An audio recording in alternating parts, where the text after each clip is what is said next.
Hi YouTube, this is Jonathan at the Piano Lesson. Boy, am I excited about our new school year and all the scale exercises we're going to do. Now, I wish someone had told me these things when I was younger, so I'm going to tell them to you. Because we all know how important scales are to practice, but what's even more important is A, understanding what a scale is, and then B, knowing what the right fingers are to use. And there's a trick that I've come up with that I think is pretty unique. It's very different than the conventional way of learning scales, so I will just get right to it.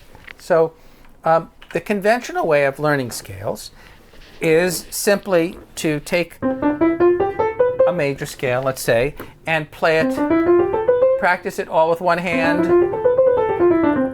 one octave, and then eventually you do it 2 octaves, and then you do it 3 octaves, and you go down right all the way, and then eventually 4 octaves. Now, a better idea is just to take the first 4 notes and C, D, E, F. Okay, just take the first 4 notes. That's the first tetrachord, major tetrachord, and then and just practice that with the correct finger. 1, 2, 3, and then the thumb crosses under there on 1. So here's what that looks like.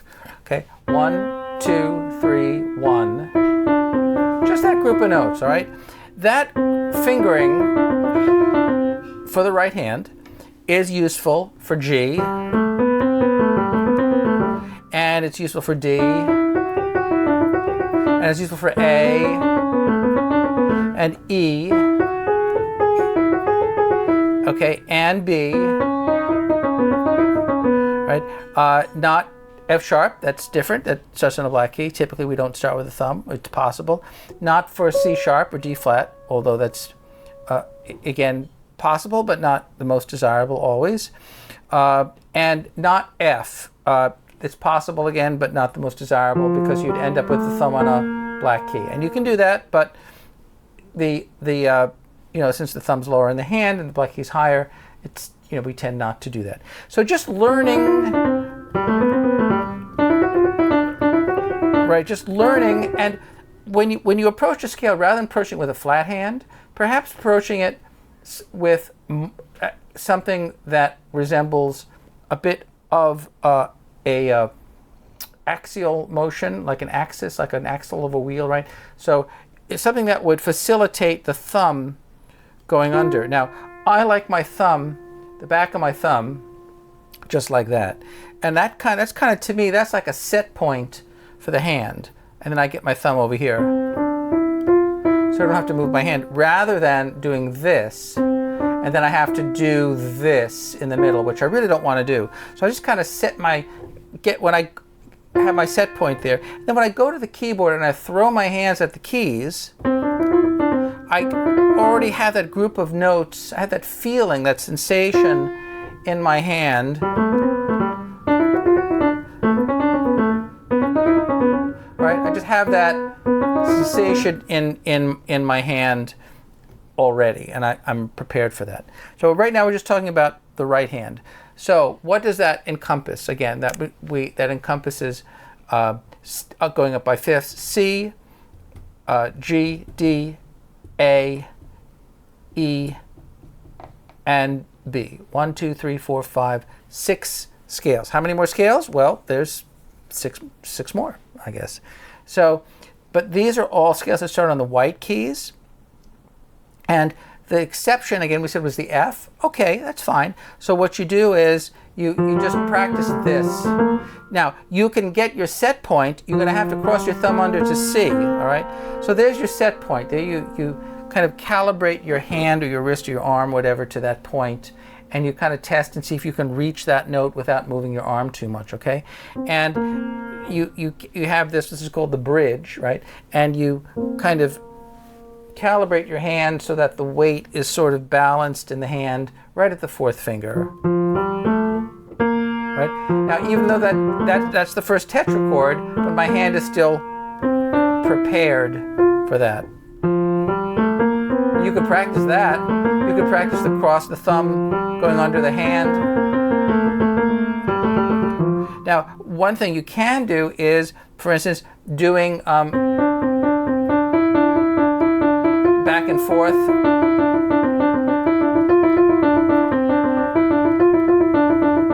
Back and forth like that, or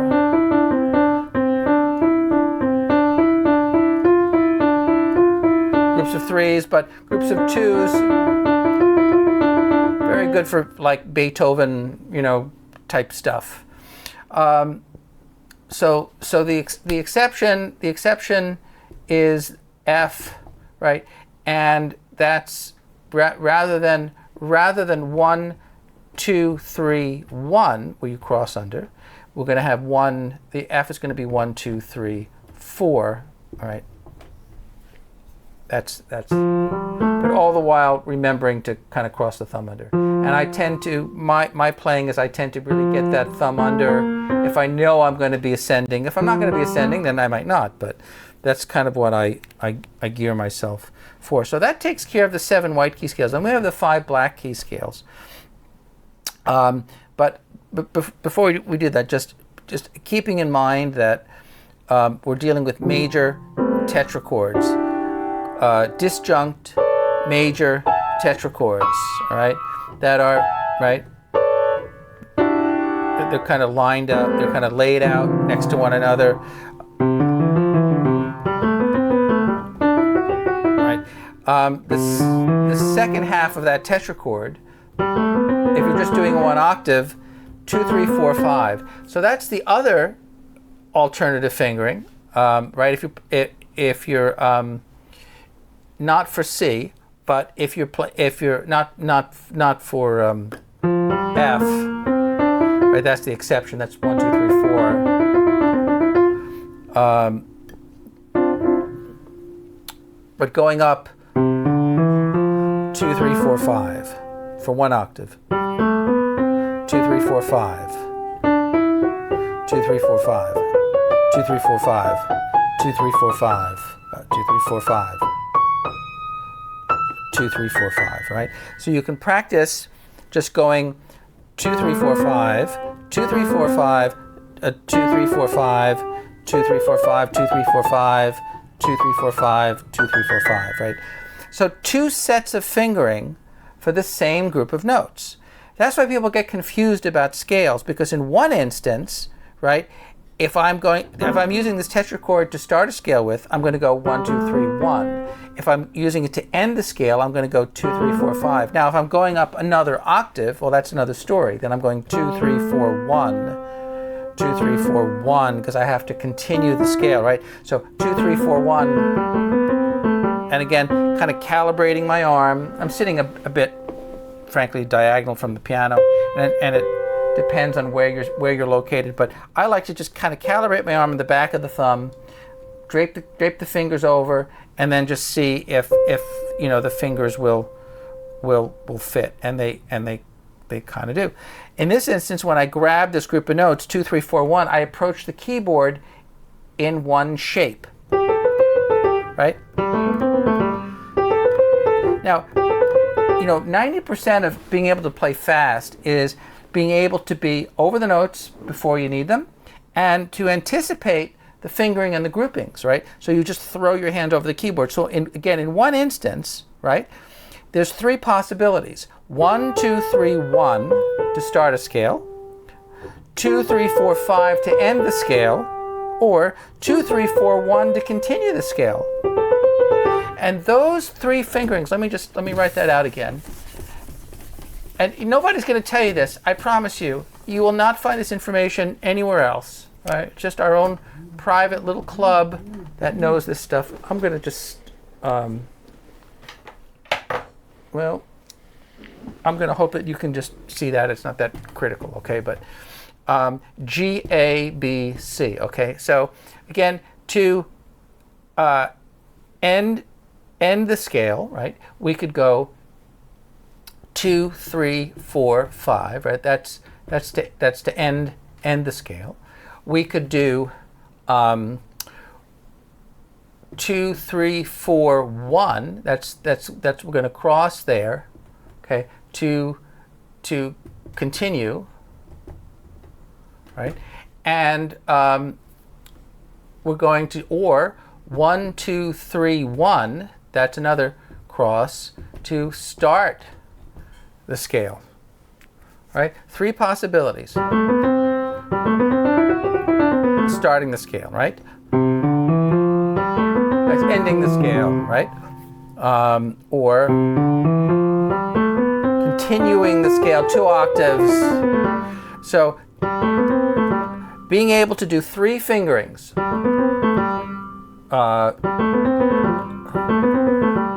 And sorry if apologies if my scales aren't super precise right now, but all right, that's going to apply again to it's going to apply to C to some extent, okay? But let's look at the major tetrachords that it will apply to pretty much universally. G, certainly. D, first way, second way, third way, right? A, it'll apply.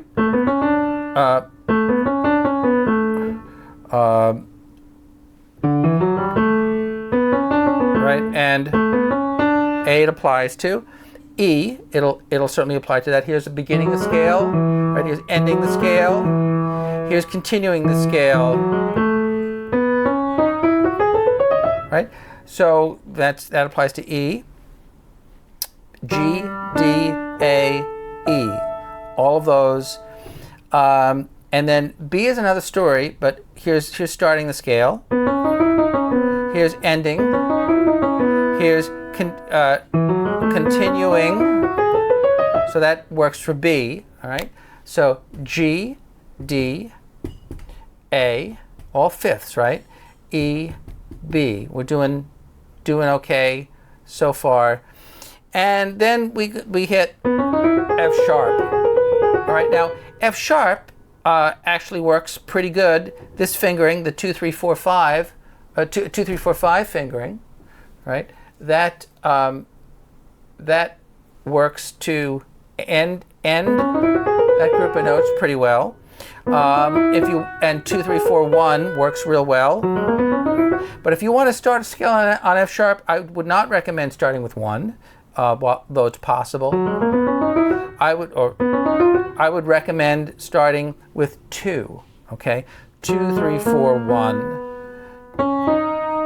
Right. So the 2, 3, 4, 1 fingering, that actually doubles as a starting fingering for F sharp, right, and an ending finger. A continuation finger for B. So for F sharp, you really only need to use 2. The 2, 3, 4, 1, 2, 3, 4, 1, and 2, 3, 4, 5. Right? So some of these you only need 2 sets of fingering. Then you go up to C sharp. Well, that's again another instance where I probably would not start with the thumb. Quick fast forward, quick spoiler alert, all right? Starting fingers for black key scales in the right hand. I call them corresponding fingers. If you just take your hand and naturally place them over the group of 3 black notes, you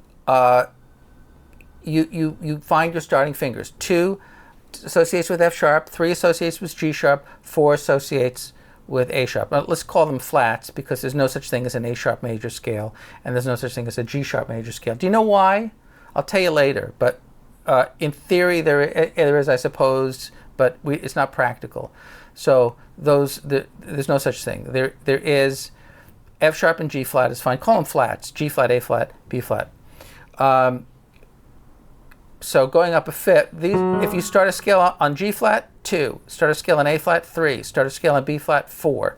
Likewise, these 2 black keys. Start a scale on D flat, 2. Start a scale on E flat, 3. If you call these flats, you'll always be okay. You'll always be safe in naming the scale. There's no such thing as a D sharp major scale, because you'd end up using double sharps, okay? Same thing with A sharp, all right? If you call this D sharp, then you'd have to call this E sharp, and then you'd have to call this F double sharp, all right? And it just doesn't fly. There's no such thing as a double sharp or double flat in a key signature. Likewise, there's no such thing as A sharp in a key signature. I mean, the A sharp major scale. A sharp, this would be B sharp, and this would be C double sharp. You'd end up with a double sharp. It doesn't work. And G sharp doesn't work either. G sharp, A sharp, B sharp isn't bad. C sharp, D sharp, E sharp, and then you have F double sharp here, and that doesn't work either. Little basic theory, okay? There's 3 enharmonic keys. Remember what they are? They're the ones that use all the black keys. That's B or C sharp. Excuse me, B or C flat. B is 5 sharps. C flat is 7 flats. How many flats can you have in a key signature? As many notes as there are, or many letters there are in the musical alphabet. So there's 7, A, B, C, D, E, F, G, 1, 2, 3, 4, 5, 6, 7. So you can have up to 7 flats. C flat, D flat, E flat, F flat, G flat, A flat, B flat, no problem. That's not the order of flats in the key signature, right? But those are the flats in order in the major scale. Likewise, the other enharmonic spelling, D flat or C sharp. D flat's 5 flats, C sharp is 7 sharps, and then F sharp or G flat. Now, here's a way to remember the C's have no sharps or flats, or they have all the sharps, or they have all the flats, okay? So the C's is easy to remember. And then the next one that uses all the black keys. Well, how do you remember that? You remember by looking at the white keys, right? Here's the 2 white keys that are used in the F sharp scale, right? This is going to be F sharp, G sharp, A sharp, B, C sharp, D sharp, E sharp, not F, right? This is kind of like a tritone. Or if you did G flat, A flat, B flat, C flat, D flat, E flat, F. That's how you do it in alphabetical order. So those are the 3 enharmonic keys. Okay, let's get back to fingering now. So C sharp, 2, 3, 1, 2, right? That's a little different. 2, 3, 1, 2. That's the first tetrachord. 3, 4, 1, 2. 3, 4, 1, 2. So I'm going to erase this. And if you guys want notes or something, just hit me up and I'll try to send you something, in writing, if you'd like that. I don't know if you'd like that, but if you would like that, I will do that. Yeah, so 2, 3, 1, 2.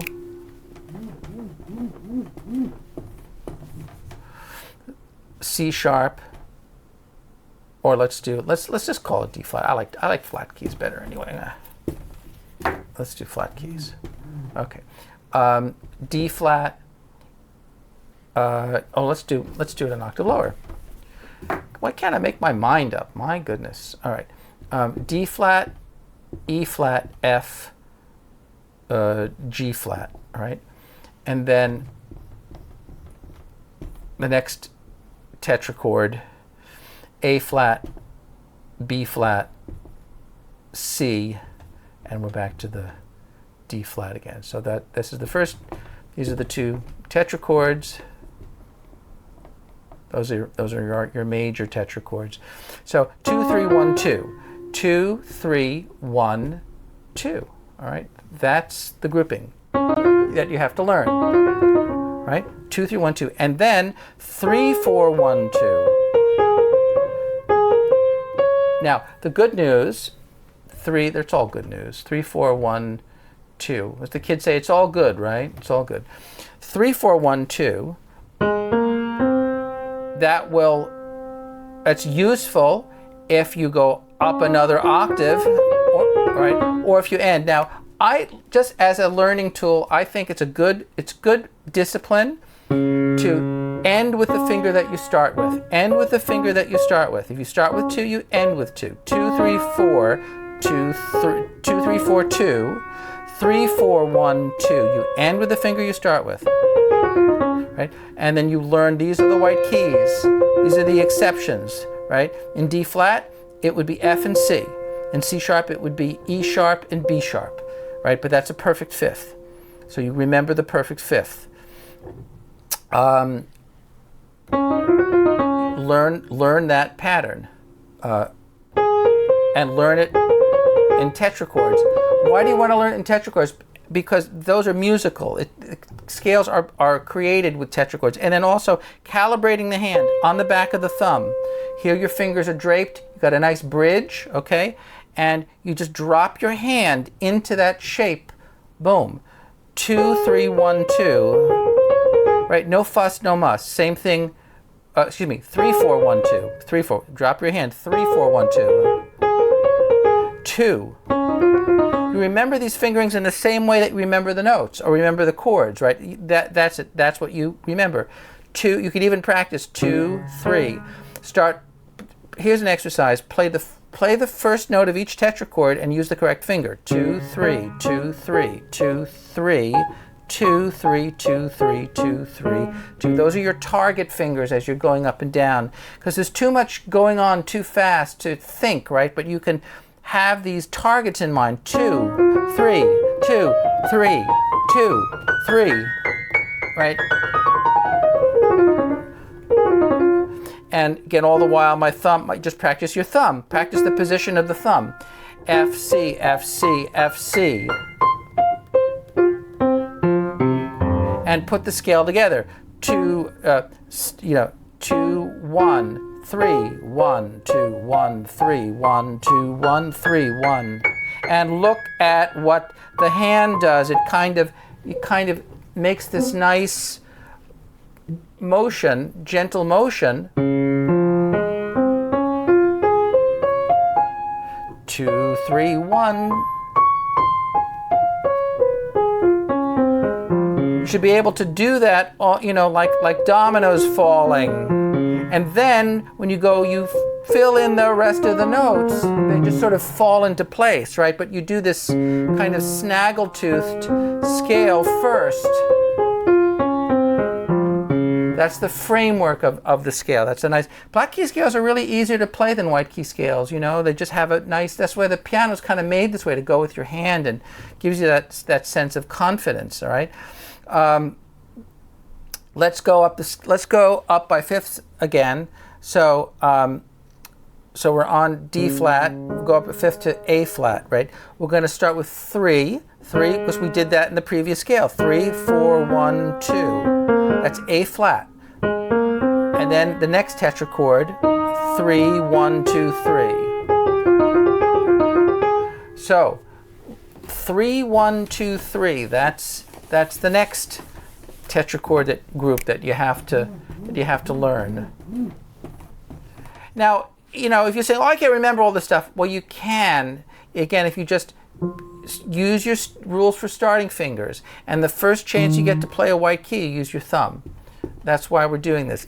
E flat, F, G, A flat. E flat, F, G, A flat. 3, 1, 2, 3. 3, 1, 2, 3. 3, 1, 2, 3. Calibrate your thumb.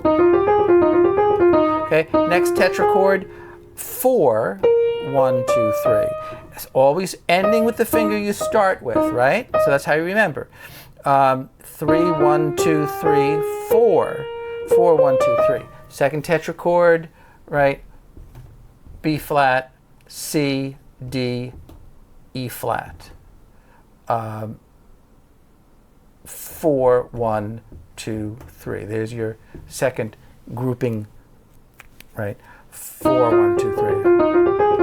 Getting that fourth finger there. Right, now, again, just doing the starting notes of each of the scale. So 3 on E flat, 4 on B flat.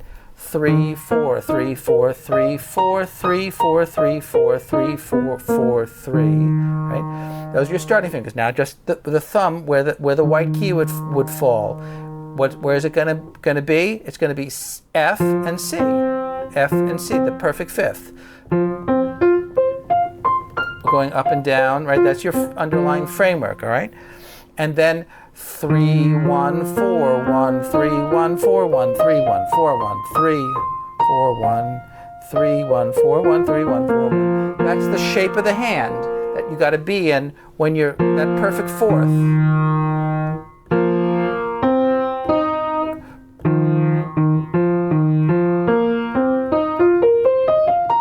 And then you fill in the missing notes. There's a lot of other scale exercises, but you have this feeling of doing like a glissando on the keyboard, right? I mean, yes, you have to articulate each finger and toss, but it's also a balancing act between that and being able to transfer the weight, you know, in a very seamless manner, right? Kind of you want it to sort of sound like that. You know, that's, as you're doing your scales, you have to have a concept of tone and you have to have a concept of phrasing, you know. So, all right, 3. We already did 4. 4, 1, 2, 3. The second half of the scale is 1, 2, 3, 4. We discussed that earlier. 4. Start and end with 4. Same finger, okay?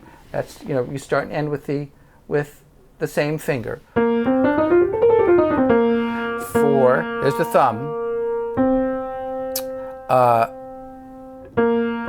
3, 4, 3, 4, 3. Now, isn't that similar to what we just did? But now we're doing a B flat scale, right? It's actually the same notes as the E flat scale, but when you fill in the missing notes, right? We have an A natural instead of an A flat, right? For the E, that was as we did with the E flat. So there's a lot of similarities between all of these scales. Okay, I was talking a mile a minute, but if you want more detail or you'd like some personal tutelage, please contact me, and you know, we'll talk. We'll have a coffee. Alrighty, well, I'm gonna head out. I picked some tomatoes today in my garden. I was very happy. And hopefully next year I won't have the blossom end rot that I had. I'll have to put down more lime. This is Jonathan Eder signing off. It's been a pleasure as always. Until next time, we'll see you.